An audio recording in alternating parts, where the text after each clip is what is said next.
จะมิวน้องมิงอะนะคนเล่าเรื่องคนอย่าว่าเฮ้ยอย่าเปิดให้เราไปตัดออกบ่เปิดอายแล้วอันเดียวคนจอยเลยฟังแล้วอันนี้นะพี่น้องฟังไทยกับเจ้าเรียกว่าอย่างอันนั้นกระทานพุทธาพุทธาสบายดีทุกคนสบายดีเด้อมื้อนี้สิพาทุกคนมาเอาหมักกระทานทุกคนไปกินส้มไปกินกับน้องมิงน้องเหมียวเนี่ยแต่ว่าให้หลานสาวพามาทุกคนสาวหม่องน้องหม่องเด้อน้องหม่องพามาเอาทุกคนตอนนี้สิไปกินกับน้องมิงน้องเหมียวทุกคนแล้วก็เสียงมือจะให้น้องมิงน้องเหมียวเพิ่นกอยแจวทาทุกคนนี่มิวก็มาเอากระทานกับหลานทุกคนต้นน้อยๆนี่ทุกคนเบิ่งเลยหมากดกนี่เอ้า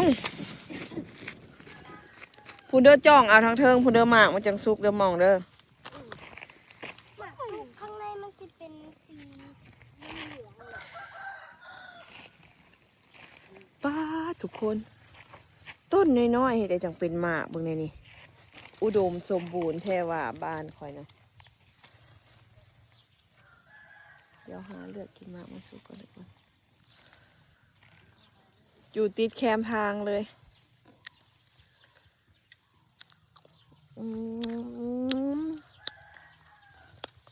ส้มพอดีเลยไปกินส้ม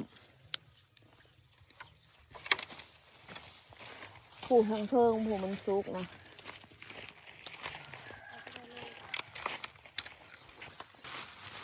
จ้องมวยให้มองเพื่อนอันเก็บ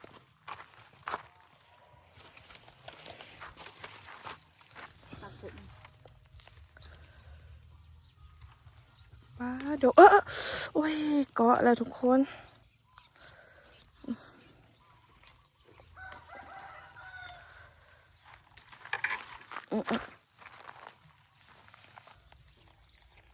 เอามาใส่มวยได้แล้วทุกคนเอาสำนี่แหละเครื่องทงยางอะไรนี่เบื้องนี้ต้นน้อยแต่ว่าหมากนี่ดกยังโบซุกทุกคนยังหลายอยู่หอมหนาจังมาเอาอีกปะไปเมื่อไปเอารถครับเอารถเอี้ยวเอารถมาไปมวยข้างย่างค่ะย่างค่ะมองไปเอี้ยวเอารถอันนี้คือเอาป้าทุกคนหลานสาวคอยหาหลายเด้อโมเมนต์สิว้าวหลายอีดี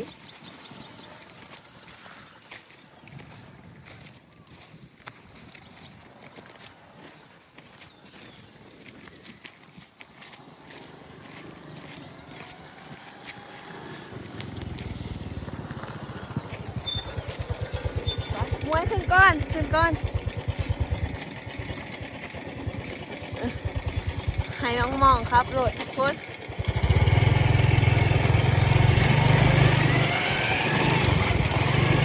ไปสิ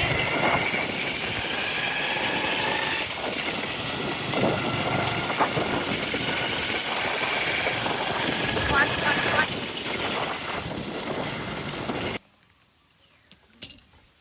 เอามาซอยสนิบ่รู้ว่าแบบนั้นจะเอามาซอยกินนี่ซอยอันนี้ข้าวอันนี้ มูบุญใดบุญใส่ บ้านเฮานี่ล่ะอันนี้เพชรอยู่บนอะไร บนใส่อันนี้เลยกระใส่ครับเอาลงแล้วบอมือลงสื่อมื้อนี้ถ้าลงคลิปเลยเชิบนี่สวยลุงมาทุกคนกินส้มวันนี้ไปเก็บมาเมื่อกี้นี่กับหลานสาวหลานสาวตามองมาเลยไหมเอาละแม่กินได้ไหมเฮาบ่ได้อยากได้เอาแล้วคือว่ากินโลเฮาบ่กินบ่มักกินส้มปานใดบ่มักส้มเฮามี2ชนิดทุกคนอันนี้มะขามเจียงบ่นี่บ่เจ้าเอิ้นมะขามเจียงบ่มอง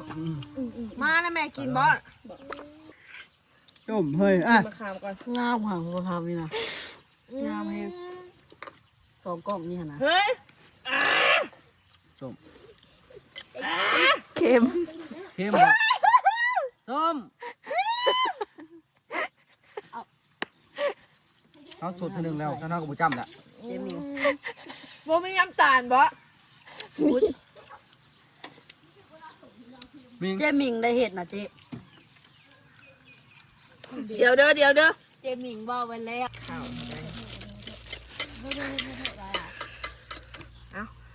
ปรุงใหม่ทุกคนเอ้ยมันอยากเข้มเนี่ย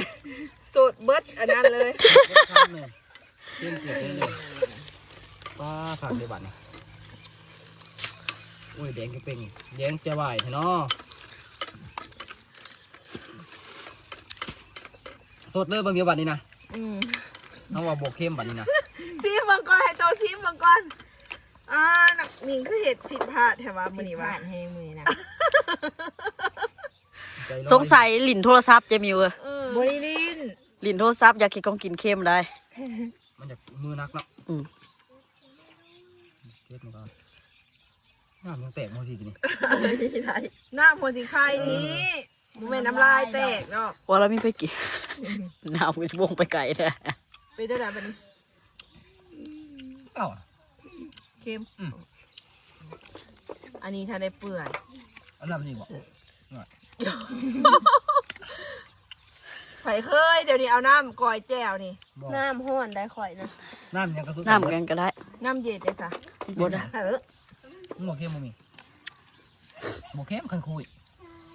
กูดีกินมันคุย มองละมอง แต่ว่างมหาความแซ่บบ่เห็นเดี๋ยวนี้นะสีน่าใด มันบ่มีข้าวคั่ว เย็นแน่มันได้ละเปื่อย มันเป็นน้ำหยังวะ เป็นน้ำจ่าเอาเจ็ดตัวนั้นมาลง มันเป็นน้ำบ่มีข้าวคั่ว เป็นน้ำมุ้ยของกูอะ มันลมบ่หอมเจอ มันบ่หอมมันบ่ ไม่ยากหรอกเรื่องน้ำจะถามถึงเรื่องข้าวขัวนะ มองดำก็ดำมาแท้แพงเด้อ วินเนอร์ยังขาวกว่า กระขาว คล้ายแหน่ของเรา โอเคน้ำตาลมันเปื่อยแล้ว อืมครับ แซ่บแล้วเฮ้ยเจ้าไปอยากนอน การจุ่ม กัดจุ่มหน่อยไหม ก มั ระจุ่มบ่อได้กันการหมูกระจุ่มได้แซ่บแล้วแซ่บแล้วบัดนี้ แซ่บแล้ว น้ำตาลมันเปื่อยเด้อ แซ่บแห้งคนคนหยุดใหม่ก็ได้แซ่บแห้ง ยุคเก่าเด้ ซิมดูมิ แซ่บแซ่บ บ่กล้าซีมฝีมือตัวเอง แล้วมึงเงี้ยวคนลงนอกเลยนอก บนหัว บ่แม่นยามันบ่แม่นยามันตุ้ยคำใหญ่ๆเนี่ยว่า หมักเงี้ยวจับ มิงจัดให้เบิ่งนะมิงจัดให้เบิ่งนะ เอาอย่างมะขามหรือหยัง ได้แล้วแต่เจ้าเจ้าหมักหยังเจ้ากระจัดอันนั้น มันเป็นหยังอยากนอนแล้วบ่ เป็นหยังมือก็เป็นบาป ต่ำมันประตูต่ำประตูเมาเพราะว่าบ่แก็บมันมือไปถือ ปุ๊บปุ๊บ ไปเนี่ย จัว บอกเราซื้ออย่างเราซื้ออย่างแมวนะ ดุย รักอื่นมีเบิร์ดของเรานะ เห็ดสนะเจ๊แร เสริ ง มเสริมกำลัง อย่าเห็ด เสริมกำลังหัวมันบุญยังบุญสมพอเลย อันนี้แซ่บ มาเครื่องนี่ครับประกันความสมบูรณ์ได้ มัน จั จะ ด ได้ ไป มาเครื่องซุปอันนี้ มันสุกแล้วมันหนาสิหวานคือ ว้าวเดี๋ยวจะโชว์ไปทำมึงนะไปทำมึงนะไปทำมึงไปไปเบิ่งเป็ดเด้อเป็ดน้อยเด้อ หยังส้ม มะขามมะขามสุ่มแห้ง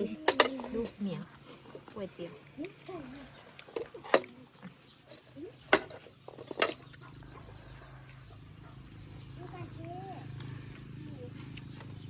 ระหว่างกินกับแจ่วอันนี้เริ่มเลยกับแจ่วนี่บุสุสุกหวานมันมีความสุขเลยเดียว หวาน มันสุก มันสุกแล้วหมักเฟืองสุกละมองหมักดิบมันบ่มีน้ำมอง ก็มือไปเลยมองไปเลยหอมเลย เอาจัดเบิ่งโน้มือหมักเฟืองนะ มาเครื่องนอกกับไฟ อ้ายแต่ว่ามันหมากใหญ่กว่า อ้ายเลยอ้ายเลยเป็นลูกหรือเปล่า ลูกไหม โอ้ยเนาะ เลยบิวเลย ไป บิวใส่เลยมีตัวนี้นะ ผสมตะกี้ ก็บริเตะ หวาน ตบมีปันดันเลยเนาะ หวาน สิได้ ตัวนี้คือ เอาพากันเบิ่งรูปในสมัยยังน้อย เป็นสาวใหม่ ปี เป็นชาหรือเปล่า ๆ เป็นแล้ว มันจะเป็นไว้ได้เฮ้ย เออ เบิ่งลักษณะเกิบแล้วนี่อยากมีเผ็ดๆแล้ว เบิ่งแล้วเป็นสีเล็บคอยหันเออ ปลาสีปีกแม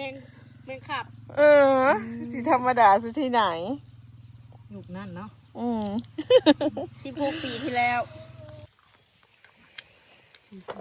กินแล้วไหมนี่เอาคุยนี่ โอ้ยห่อนท้องแล้ว มันทองกับบ้าแล้ว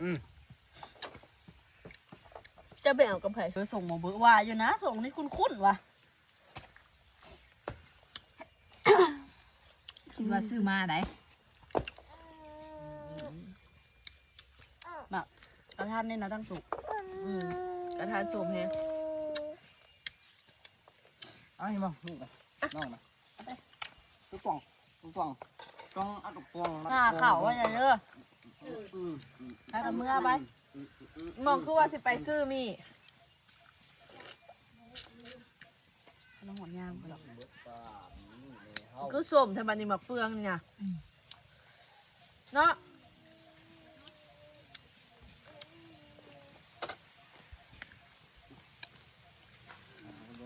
บ้านเล่นรถแซ่บแก้วนี่นะพี่ เขาหูแหละเขายังมีแก้วกับปิ้งปลาทู2 โตอยู่เพื่อนแล้วก็1 พัก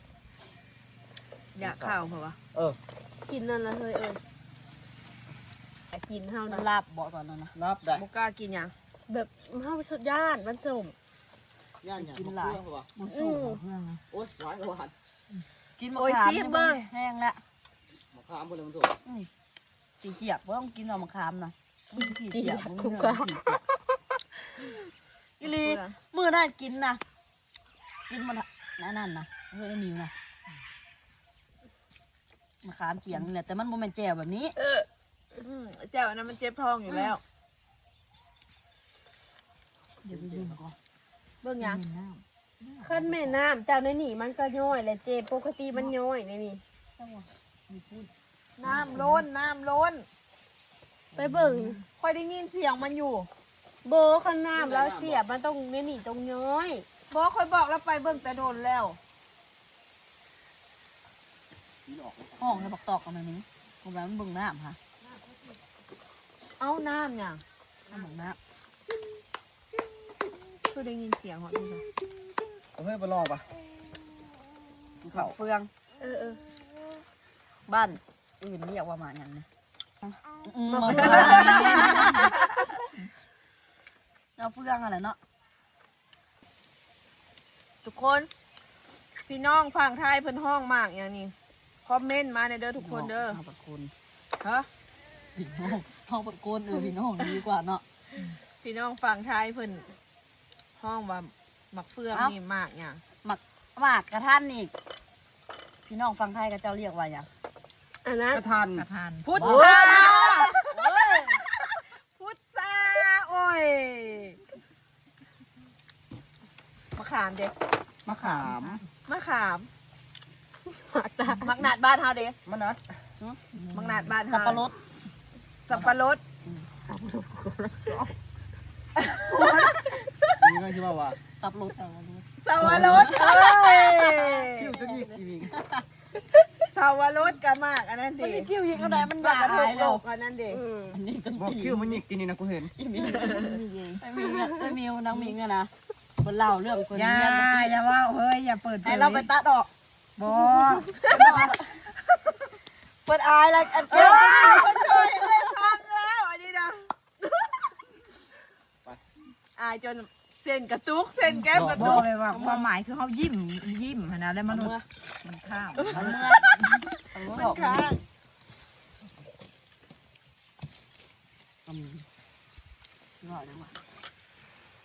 เอาหมากเอาหมากต้อง กันหน้า มักต้องฮะหมาก ง่ายๆเลย กระท้อน ล่างจุ่มลงโอ่งกันยังได้โทรศัพท์จ้ะนะ อันนี้นะ กระท้อนมังมี่ได้มี มะหมี มังมี่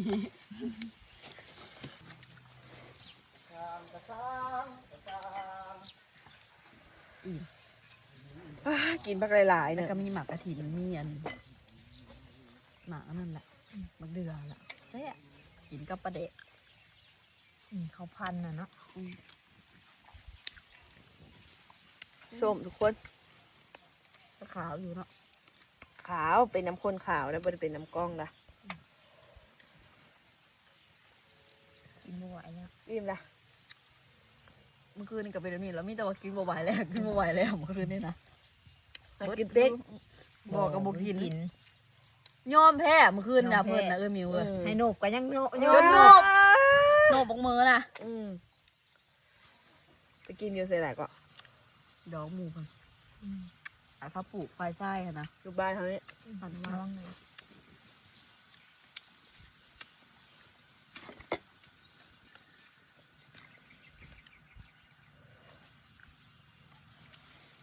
สินมันนุ่งสินหัดเนี่ยมันก็กินอย่างลงไปหน่อย คือนี่ดะ ครับ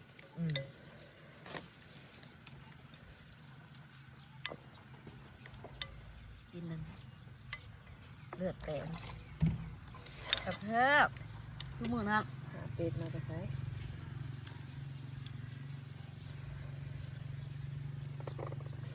ใครจะบอกให้เขาไปเอาเป็ดแต่มึงนะใครบอกให้เขาไปเอาเป็ดแต่ว่ามึงนะไอ้ไส้ เป็ดเฮือคำละ